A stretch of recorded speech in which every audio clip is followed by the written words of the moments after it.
దేశంలో ఆహార కొరత ఏర్పడితే మన దేశానికి ఆహార సప్లై చేసేటువంటి దేశం మరొకటి ఉండదు. అందుకే ప్రతి రాష్ట్రం స్వయం సమృద్ధిగా ఉండాలన్న ఉద్దేశంతో బీఆర్ఎస్ ప్రభుత్వం ఉండగా గోదావరి కృష్ణ నీటిని సద్వినియోగపరుచుకోవటానికి అనేకమైనటువంటి కొత్త ప్రాజెక్టులను నిర్మించుకోవడం జరిగింది. సముద్రంలోకి వృధాగా పోతున్నటువంటి నీటిని సెంట్రల్ వాటర్ కమిషన్ యొక్క రిపోర్ట్ ఆధారంగా గోదావరిలో నీరు గత 45 సంవత్సరాల రికార్డు తీస్తే 1600 నుంచి 1700 టీఎంసీ నీరు వృధాగా పోతుంది సముద్రంలోకి. దాన్ని ఎవరు పట్టించుకోలే. తెలంగాణను రాను రాను ఎడారిగా మార్చారు. సమైక్య పాలకులు వచ్చిన గోదావరి నీటిని ధవళేశ్వరం తీసుకెళ్లడమో లేకుంటే కింది ప్రాంతాలకు తీసుకెళ్లడమో చేశారు తప్పితే మరి తెలంగాణ గడ్డ కూడా నీరు వారాలి, తెలంగాణ రైతులు కూడా బతకాలి, దీనికి ఏం చేస్తే బాగుంటుందనేటువంటి సమగ్రమైనటువంటి ప్రణాళిక తయారు చేయలే. అది తెలంగాణ రాష్ట్రం ఏర్పడిన తర్వాత కేసీఆర్ గారి నాయకత్వంలో గోదావరి గడ్డంగా ప్రాజెక్టు కట్టుకొని ఈరోజు 30 లక్షల ఎకరాలు స్థిరీకరణ అంటే నిజాం సాగర్ కానీ శ్రీరామ్ సాగర్ కానీ కింద ఉన్నటువంటి ప్రాజెక్ట్ అన్ని కూడా స్థిరీకరిస్తూ మరొక 30 లక్షల ఎకరాలు కొత్త ఆయకట్టుకు నీళ్ళు ఇవ్వాలనే ప్రణాళికతో ప్రాజెక్టు కట్టుకోవడం జరిగింది. సరిగత తెలంగాణ ప్రభుత్వం వచ్చిన తర్వాత ఈ గత 10 సంవత్సరాలుగా కరువు లేదు. ధాన్యం పుష్కలంగా యాసంగి పంట కానీ వానకాలం పంట కానీ పుష్కలంగా పండింది. నేను అగ్రికల్చర్ మినిస్టర్ ఉన్నప్పుడు 37 లక్షల వరి ధాన్యం ఉండే ఉత్పత్తి, వేరే ధాన్యం కాదు. ఒక వరి ధాన్యం 37 లక్షల మెట్రిక్ టన్నులు ఉంటే ఈరోజు ఆ ధాన్యము 2 లక్షల టన్నులకు 2 కోట్ల టన్నులకు పైకి వెళ్ళిపోయింది. అన్ని ఆహార ధాన్యాలు కలుపుకుంటే మక్కలు, జొన్నలు, సోయాబీన్లు ఇవన్నీ కలుపుకుంటే ఈరోజు సుమారుగా 3.5 కోట్ల టన్నుల ధాన్యం ఉత్పత్తి అవుతూ ఉంది. దానికి కారణం నీరు. పంట పండించాలంటే 4 కావాలండి. భూమి కావాలి, విత్తనం కావాలి, రైతు శ్రమ కావాలి, నీరు కావాలి. ఈ 4 ఏది లేకపోయినా పంట పండదు. అలాంటి నీటిని మనం కాపాడుకోవటానికి ఈరోజు గోదావరి గడ్డంగా అనేక ప్రాజెక్టులు కట్టుకున్నాం. ప్రాజెక్టు రిజర్వాయర్స్ అన్ని కూడా నిల్వ చేసుకున్నాం. నీళ్లను ఒకటిగా పూర్తి చేసుకున్నాం. ఈరోజు మా నిజాం సాగర్ నీరు కూడా 2వ పంట వండుతుంది అంటే అది కేసీఆర్ గారి పుణ్యమే. లేకుంటే నిజాం సాగర్లో ఎప్పుడు ఎండాకాలం వచ్చిందంటే నిజాం సాగర్ నీటి ఉండేది కాదు, ఎప్పుడు ఎండిపోయేది.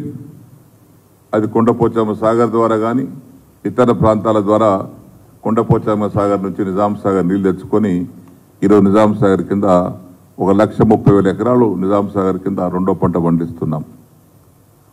ఆ విధంగా సింగూరు ప్రాజెక్టు కింద సరే వర్షం పడ్డది పుష్కలంగా, అక్కడ 40,000 ఎకరాలు నీళ్ళు ఇస్తున్నాం. ఎక్కడ చుక్క కనబడ్డా ఎక్కడ నీళ్ళు కనబడ్డా దాన్ని సద్వినియోగపరుచుకుంటేనే పంట పండుతుంది.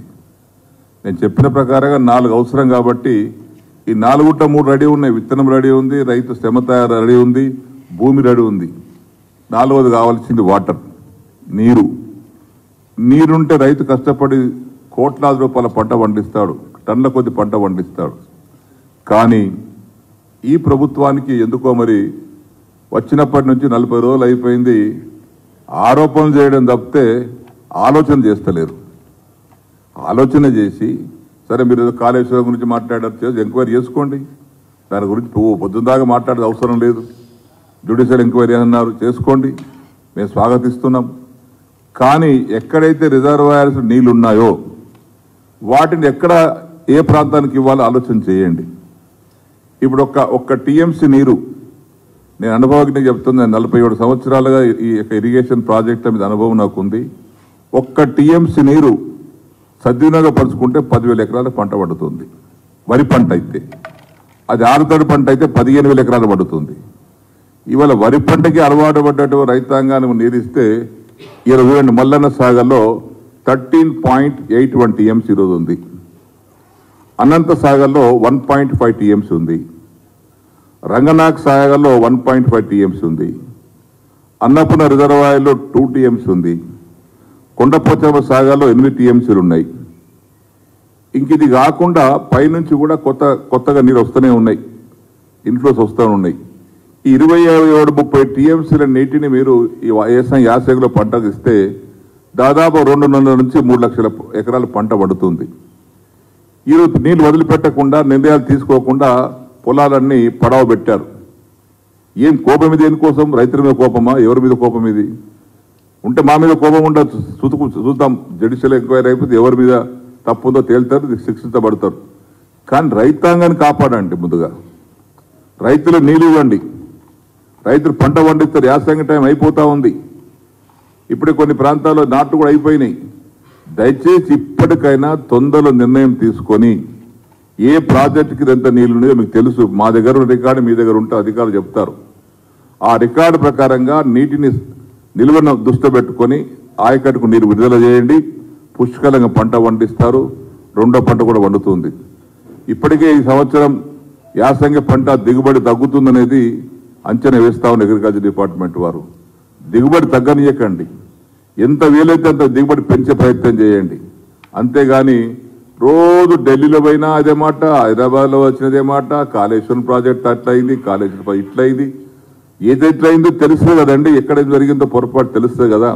అదొక్కడే పట్టుకుని ఎందుకు దాన్ని వేలాడుతున్నారు? ఇంకా ఈ ఉన్నటువంటి దాన్ని మీరు సద్వినియోగం పరచుకోండి. నీటిని సద్వినియోగపరచుకోండి.